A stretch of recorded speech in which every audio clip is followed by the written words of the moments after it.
Saya sering bilang kuliah itu yang lebih penting ya sebetulnya buat mahasiswa adalah proses pendewasaan diri. Itu sebetulnya yang penting itu. Dari apa? Dari bergaul, dari berinteraksi dengan teman, dari berorganisasi, ya, dari diskusi, dari memahami orang, dari membaca karakter orang ketika berkomentar, ketika mempertahankan pendapatnya, ketika mempertahankan pendiriannya. Itu lagi dari organisasi, dari kerja kelompok, dalam bergaul. Itu banyak pelajaran hidup selama kuliah itu. Makanya saya sering menyimpulkan buat para mahasiswa, sebetulnya kuliah itu lebih merupakan proses pendewasaan diri daripada menguasai materi-materi perkuliahan. Dan itu terbukti saya dari dulu lah. Jadi saya sering sebutkan bahwa mahasiswa itu akan lebih terasa menjadi mahasiswanya, terutama oleh orang tua dan diri sendiri tanpa sadar, bila satu berpikirnya meningkat, ya, betul nggak?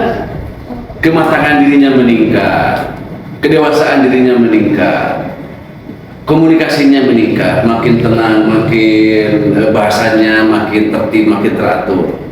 Kemudian tidak kekanak-kanakan lagi seperti SMA, kan gitu, beda kalau mahasiswa itu. Nah, jadi ada dewasa itu macam-macam, ada dewasa ilmu, ya, dewasa bergaul, dewasa agama, itu dewasa ekonomi. Dewasa ekonomi itu orang yang dewasa dalam mengatur ekonomi, bukan berarti orang yang banyak duit, bukan. Wah, dia udah sukses, udah dewasa sekarang ekonominya, bukan. Kalau pola hidupnya boros, pola hidupnya tidak bermanfaat, walaupun ekonominya dia stabil atau makmur, bukan dewasa. Dewasa ekonomi itu orang yang bisa mengatur ekonomi secara tepat dan manfaat. Itu dewasa ekonomi. Di antara sikap mentalnya adalah tidak stres kalau tidak punya uang, biasa-biasa saja. Apalagi lagi mahasiswa, ini lagi perjuangan, biasa aja. Lapar misalnya, kebetulan orang tuanya kurang mampu atau terlambat kirim, ya biasa aja, atasi gimana caranya. Nah itu dewasa dalam hidup. Nah, di rumah kan saya pernah bilang, ciri mahasiswa yang meningkat kedewasaan itu ngebantu orang tua jadi lebih rajin, nggak disuruh lagi, ya. Kemudian cekatan dalam mengatasi di rumah kalau tinggal sama orang tua. Kalau di rumahnya tempat kosnya rapi, bersih. Itu kedewasaan yang begitu sehari-hari. Jadi beda ketika dia kuliah, ketika dia jadi mahasiswa, beda pola hidupnya, meningkat, lebih dewasa. Itu yang kadang-kadang lebih menentukan daripada mata kuliah yang kamu kuasai. Logikanya bagus kalau bicara teratur.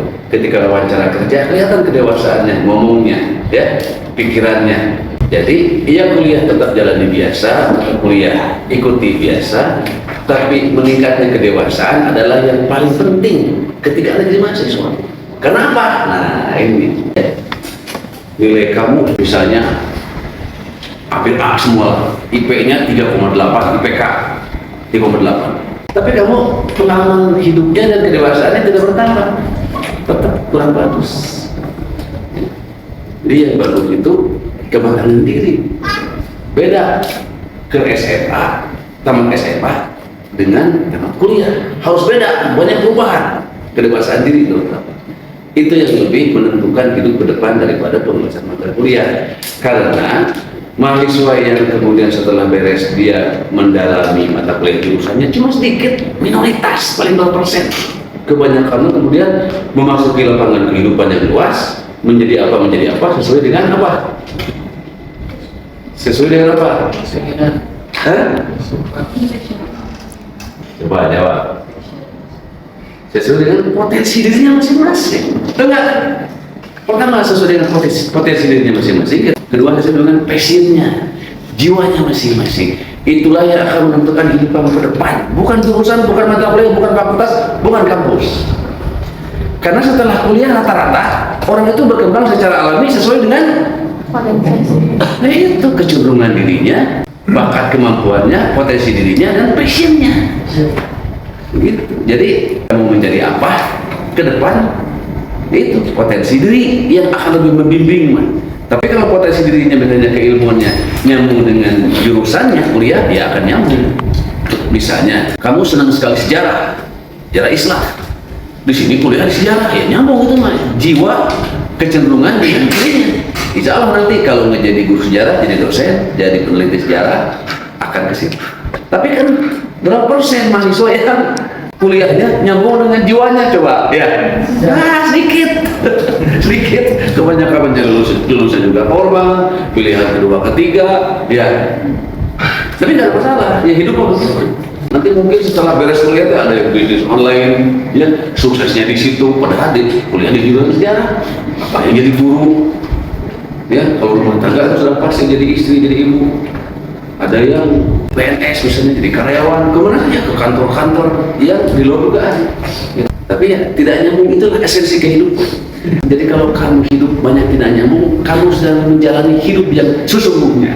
Tapi kalau kamu hidupnya nyambung dengan S1, S2, S3 atau kuliah dan kerja, itu mah formalitas kehidupan. Kameramen yang bagus. Ya, jadi itu sedikit bekal tentang kuliah. Jadi saya sering bilang kuliah dimanapun nggak penting, jurusan, fakultas, kampus. Sebab yang akan menuntun kamu sukses bukan kuliah semata-mata. Itu juga sangat menunjang, tapi bukan yang pertama. Karena saya banyak menemukan fakta mahasiswa setelah beres kuliah sarjana ternyata kerjanya di berbagai bidang ya banyak yang nggak nyambung. Ini ada contoh satu teman saya dari fakultas sosiologi, nggak ada bakat ilmu, diskusi diseri-serikan karena macam buku tersebut. Tapi dia ada satu sifat yang orang pada suka ya, dalam pergaulan. Satu, orangnya nggak hitungan, ya nggak pernah ngitung-ngitung rugi itu kalau dengan teman. Yang kedua, kalau diajak kemana-mana, ayo, itu kan menyenangkan orang. Banyak temennya, terus orangnya apa ya, easy going, kemana-mana ayo, banyak ketawa, banyak meringan lah hidup itu. Tapi setelah kuliah 4 kali jadi camat, saya sampai ketawa, ente jadi camat, kumaha eta ngomong di depan publik, ageuy pokoknya mah, udah dibanyakin we, dibikinkan orang.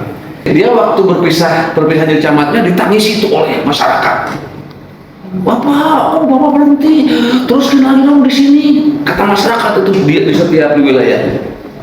Saya tanya, kamu rahasianya apa? Udah ingat kuliahnya, mah kacau dulu, ya, bakat dari mahasiswa apa?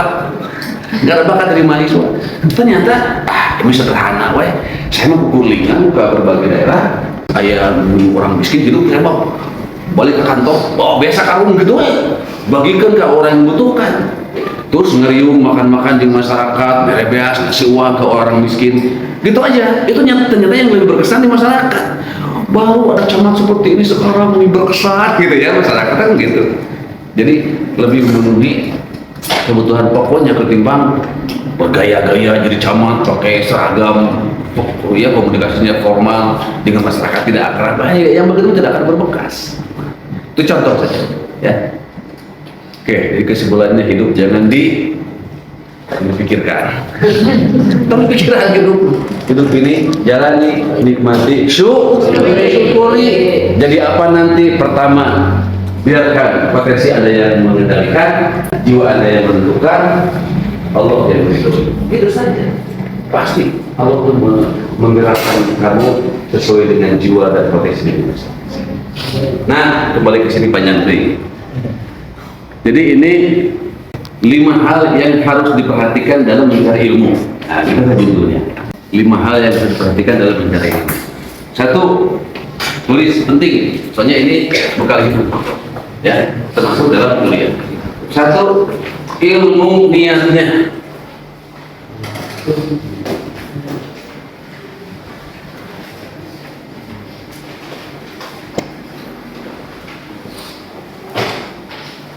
Kuliah, walaupun kuliah itu formal, formalitas, lembaga formal, tujuannya jadi sarjana, itu sebetulnya bukan ilmu, proses perkuliahannya. Tapi tetap usahakan mau kuliah itu, ya, atau di awal-awal kamu kuliah, niatkan mencari ilmu ke kampus itu. Dia mencari ilmu, dasarnya ilmu, ya, dengarkan ya. Beda mahasiswa yang kuliahnya asal pergi, asal-asalan, asal kuliah dengan di rumahnya sudah disadari, saya mau mencari ilmu.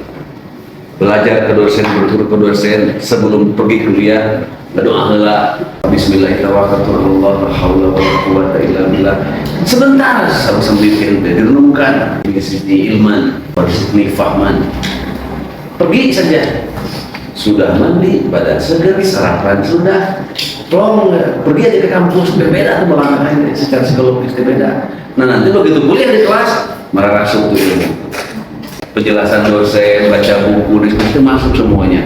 Raih cara, karena niatnya lurus mencari ilmu, walaupun dalam proses formal kuliah, tapi ada ilmu tetap yang kamu tidak lupa. Saya mencari ilmu bukan untuk jadi sarjana, bukan untuk kerja. Sarjana dan kerja adalah konsekuensi dari kamu nanti punya ilmu dan punya gelar, tapi itu jangan dipikirkan. Ilmunya di akhirnya bereskan. Karena saya pernah nanya beberapa tahun kuliah, angkat tangan yang kuliah tujuannya mencari ilmu. Angkat tangan, kan kebanyakan. Tapi saya nggak percaya, bohong. Setelah saya gali lebih dalam, ternyata lupa alasannya. Satu, yang terbawa-bawa, ya, karena melihat win kampus. Kedua, yang membawa teman. Tadinya nggak akan kuliah, tapi temannya kuliah, ya ikut daftar, ikut kuliah, lulus kebetulan. Ya, yang ketiga, pikiran normal umum di masyarakat kalau sudah SMA atau aliyah apa? Kuliah. Ya kuliah malah. Ya, masa sekolah sampai SMA nggak cukup. Kan itu pikiran umum yang wajar. Artinya niatnya bukan ilmu, meneruskan sekolah saja. Innama niat segala rupa kamu akan dapatkan sesuai dengan apa yang diniatkannya, kan gitu ya. Ada mungkin mahasiswa saya mau nyari jodoh di kampus, suka menang jodoh selama kuliah, bisa jadi menang, yang menang tidak dapat dia. Seperti sahabat Rasulullah yang hijrah itu ya, yang hijrah ke Madinah, saya ikuti Rasulullah. Rasulullah ketahuan kebaca dia yang mencari jodoh. Ya tidak disalahkan, tapi orang akan dapat apa yang sesuai dengan diniatkan. Ya, itu penting sekali. Ya, kesimpulannya catat nih. Beda hasilnya yang mau kuliah saat kuliah ada niat mencari ilmu dengan yang tidak ada. Formal saja biasa, pergi saja kuliah. Ya, dengan yang diniatkan dalam pikirannya, dalam hatinya, Bismillah saya mencari ilmu. Beda atau berbeda. Ya. Maka niat mencari ilmu harus ditanamkan agar kamu kecerdasannya bertambah, ya, ilmunya manfaat dan barokah. Ya, ini jarang dibahas, jarang ditekankan. Oke, ya, jadi niat pasang kembali. Bahasa akademiknya konstruksikan niatmu. Wah, gayanya. Orang yang tidak mengingat-ingat niat mau kuliah, mau baca buku, itu namanya dekonstruksi niat. Mendekonstruksi niat, mengabaikan, melepaskan niat. Ya, artinya jelas. Nomor 2, setelah niat apa? Usaha atau proses, iya, berdoa, bisa belajar, pergi membaca, ya, usaha. Ini dalam usaha, nulis, baca buku, mendengarkan dengan apa? Mendengarkan telinga, masa mendengarkan dengan handphone? Maka saya tidak pernah dilanjutkan, Pak, melihat apa mata, ya masa melihat rambut, Pak, melangkah ke kampung dengan apa? Dengan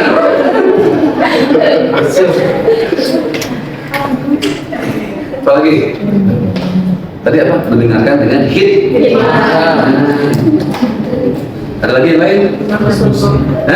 Sungguh-sungguh, serius, betul. Apa lagi? Syariat dari ilmu.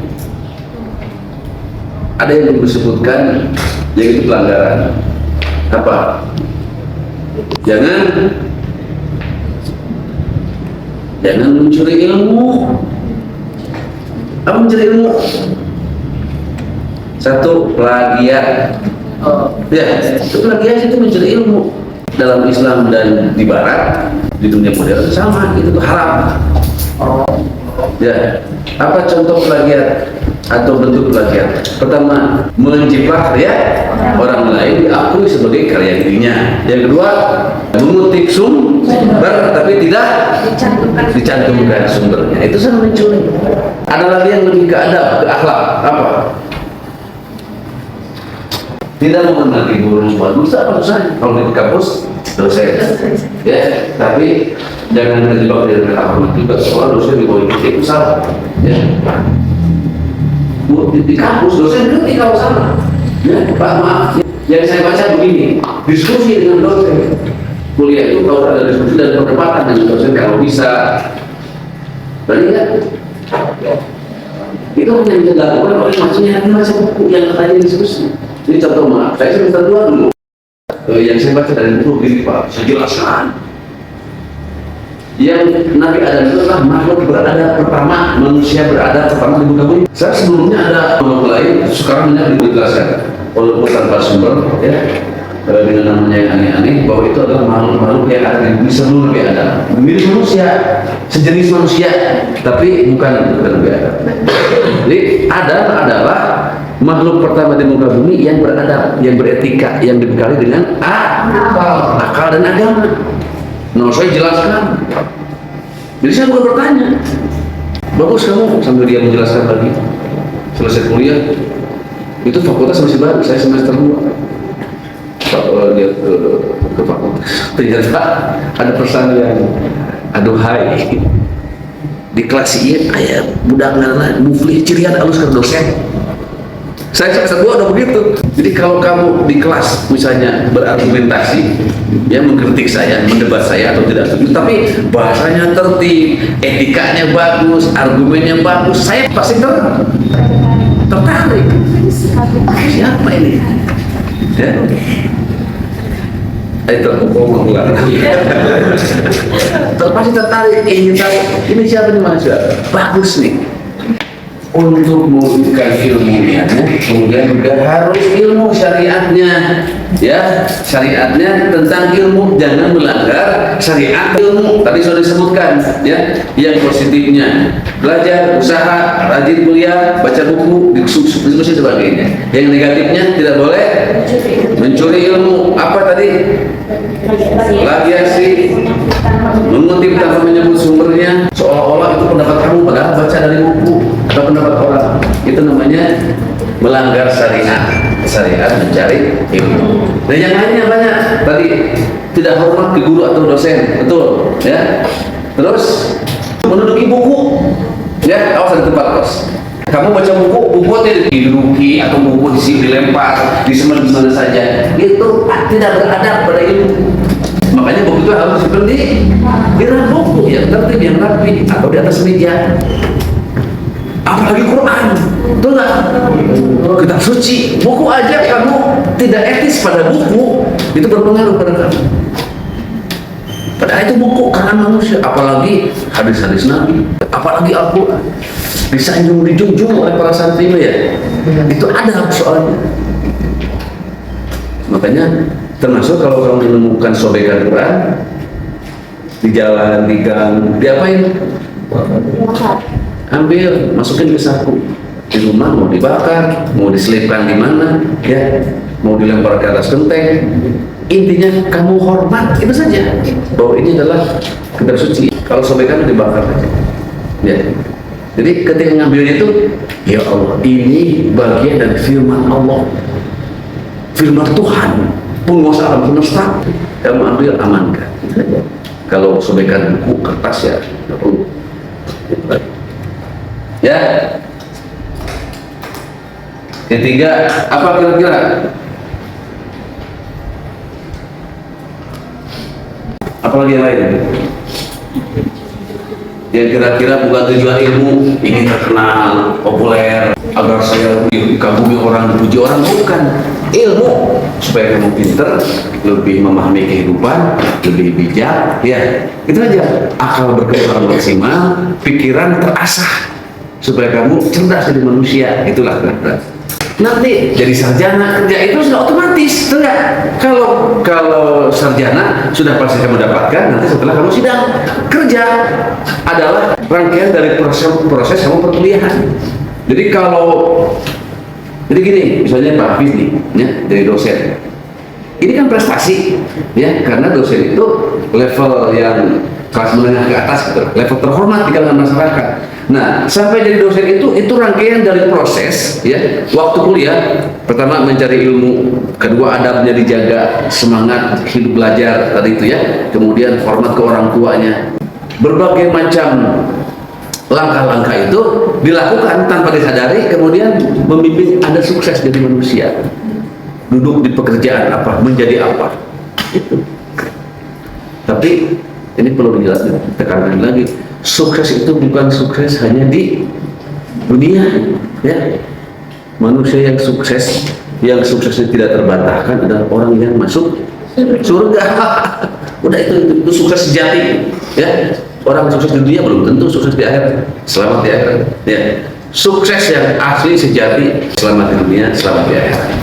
Ya, satu lagi nih sering dikutip, seorang suami nanti, suami yang hebat bukan yang sukses ekonominya, ya, bukan hanya yang sukses ekonominya, bukan yang sukses menjadi pejabat, bukan yang sukses bisnis, bukan hanya itu. Suami yang hebat adalah suami yang bisa membawa anak istrinya masuk surga. Catat bekal hidup, dan kamu mungkin juga sering baca. Kira-kira apa yang keempat? Ini ilmu semuanya.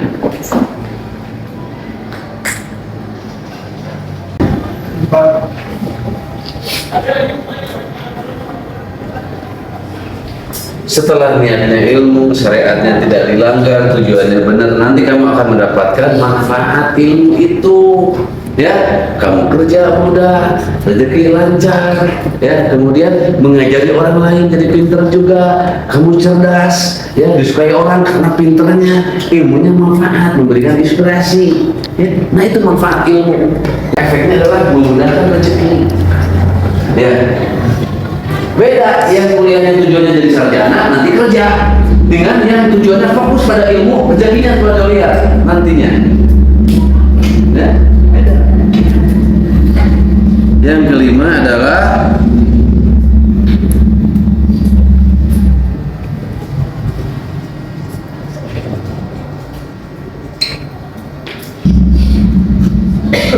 ilmu syafaat. Ini dimensi akhiratnya. Inilah ilmu dalam Islam, bukan hanya di dunia tapi juga di akhirat, ya. Ini dunia, walaupun di sini ada efek akhirat juga, ya. Ini juga ada. Niatnya salah, tidak nyampe ke akhirat. Syariatnya dilanggar, tidak nyampe, ya, pada tujuan dan manfaat ilmu. Tujuannya salah, manfaatnya tidak akan didapatkan, ya. Tapi kalau manfaatnya, tujuannya tidak ada, niatnya benar, di akhirat akan menyelamatkan kamu. Ilmu yang benar itu, ilmu yang bermanfaat itu, ilmu yang bermanfaat itu ilmu yang diamalkan. Kata Imam Syafi'i, al ilmu ma'al amal. Ilmu itu bersama amal, yang diamalkan, yang menjadi amal. Ada yang bertanya, Pak, gimana mengamalkan ilmu sejarah? Ya, kan ilmu sejarah itu harus diamalkan. Ilmu sosial itu mengamalkannya satu dengan menulis, mencerdaskan orang, dengan mengajar. Itu ilmu sosial. Sebagiannya ya yang sifatnya pribadi amalkan dalam ilmu, yang sifatnya kemasyarakatan terapkan di masyarakat atau berikan kepada masyarakat. Gitu saja. Penelitian termasuk menulis buku. Itu amal-amal ilmu yang sifatnya teoritis abstrak, ya, atau konsepsional. Beda dengan ilmu-ilmu praktis ya, harus langsung diamalkan. Misalnya ilmu tentang sholat, ilmu tentang silaturahmi, ilmu komputer, ilmu administrasi, ilmu baca buku, itu langsung untuk dipraktekkan. Tapi ilmu sosial, ilmu sejarah, mengamalkannya dengan menulis dan memberikan pencerahan kepada masyarakat dengan memberikan atau menulis sejarah yang benar, sejarah yang lurus. Nah, itu mengamalkan ilmu sejarah. Nanti semuanya tanpa kamu sadar akan merasakan syafaat ilmu itu di akhirat nanti. Karena kamu benar dalam menjalani ilmu, diamalkan, syafaat dari Rasulullah akan didapatkan. ya, ilmu syafaatnya. Jadi dengan ilmu itu insya Allah kamu calon surga semuanya kalau mencari ilmunya lurus, enggak? Jadi kuliah, sarjana, nilai, kerja jangan dipikirkan, itu efek teknis dari kita proses mencari ilmu. Kalau di kuliah, di mahasiswa, di kampus orang-orang Islam yang muslim begini semuanya, maka kuliah mencari ilmunya tidak salah, bukan untuk kesombongan, bukan untuk kecerdasan semata, bukan untuk sukses dunia semata-mata. Uinnya terasa, uinnya itu terasa kalau ilmunya begini, enggak? Bukan ilmu kuliah di UIN tapi agama dipermainkan, kuliah di UIN bikinnya makin ngaco, kan banyak begitu. Kuliah di UIN bikinnya makin liberal, tidak berpijak pada nilai-nilai akhlak keislaman. Kalau kuliah di UIN begini, UIN-nya terasa benar-benar betul-betul melanjutkan pesantren. Ya, oke, pertanyaan sekarang. Karena tidak. Itu Pak, jadi yang kedua kan ilmu syariatnya. Tadi itu kan ada tentang nggak boleh plagiasi gitu. Terus gimana kalau misalkan beli buku bajakan gitu? Di Shopee kan banyak. Nah, Shopee? Oh gitu? Iya banyak. Di online banyak jebakan? Banyak. Bajakan? Banyak. Banyak banget. Banyak-banyakan dan banyakan lagi. Emang kebanyakan banyak kan? Oh gitu? Oh, saya baru tahu. Ya, kan itu gimana? Yes. Gimana membeli buku bajakan, apakah termasuk pelanggaran syariat mencari ilmu atau tidak? Coba sebelum saya menjawab, kamu dulu gimana? Ada punya pendapat? Nah, gimana? Siti, Siti siapa? Nia? Nia, so. Jadi kan kalau misalnya kan ada yang ori Pak, ada yang ori yang asli. Jadi kalau misalnya yang Ada yang ori, ada yang asli. Ya maksudnya yang enggak yang asli, yang enggak gitu kan. Kalau misalnya yang beli yang enggak asli itu kadang kan agak berkah gitu si manfaatnya tuh, si ilmunya tuh yang bukunya itu nggak berkah gitu. Nggak berkah. Oh, udah jauhan namanya, ketinggalan dulu lain. Oh, jadi nggak berkah. Kamu ini jauh. Ini maju.